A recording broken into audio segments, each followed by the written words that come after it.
The deep jungle follows a predictable rhythm. Sunlight filters through the canopy while insects hum. But in a second, that peace is shattered. Raghav, a local woodcutter, freezes. His daily routine halts as the undergrowth parts, revealing a wild elephant that has already locked its gaze onto him.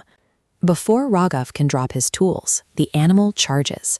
The force of a 6-ton creature moving at 25 miles per hour makes the ground vibrate. A human on foot cannot outpace an elephant in a full sprint. The distance closes. Then, 2 small black dogs dart into the path of the charge, barking with a ferocity that forces the elephant to a sudden, dusty halt. Look at the scale of this engagement. This diagram maps the elephant's kinetic energy against 2 domestic dogs. Engaging a larger predator is a statistical anomaly that contradicts the evolutionary drive to survive. What force overrides fear, pushing these creatures to face certain death? To find the answer, we have to look back several months. In his village, Raghav lived a quiet life, earning just enough to survive by selling wood. One afternoon, he found 2 black puppies abandoned near a riverbank. They were weak, starving, and unable to stand. Other villagers had already passed them by. In a community where every scrap of food is precious, a dying animal with no utility is often seen as a drain on resources. Raghav stopped. He picked the dogs up and brought them into his home, sharing his own meager meals to keep them alive. This choice to invest in the survival of a defenseless creature creates a unique debt. It is the groundwork required for a level of devotion that ignores the typical rules of nature. Over the following months, Raghav provided consistent food and safety. He named them Kalu and Shiru. This graph tracks their physical recovery alongside their growing attachment. Their focus shifted entirely toward the man who saved them. At this intersection, the drive to protect the pack leader outweighs individual safety. Raghav became the center of their world.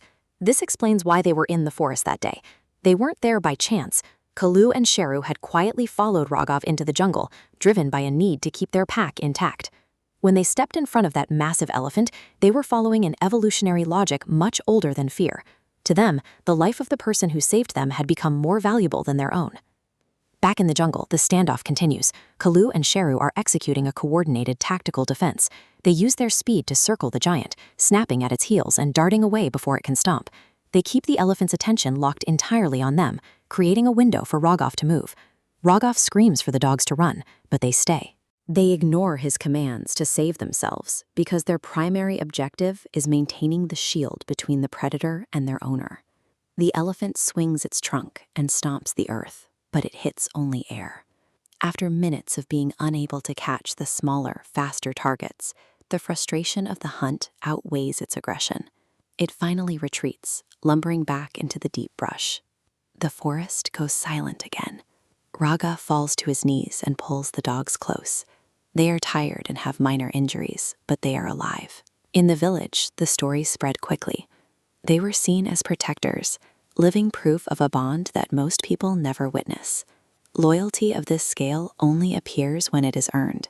By choosing to save 2 vulnerable lives with a simple act of kindness, a woodcutter accidentally created the very force that would later save his own.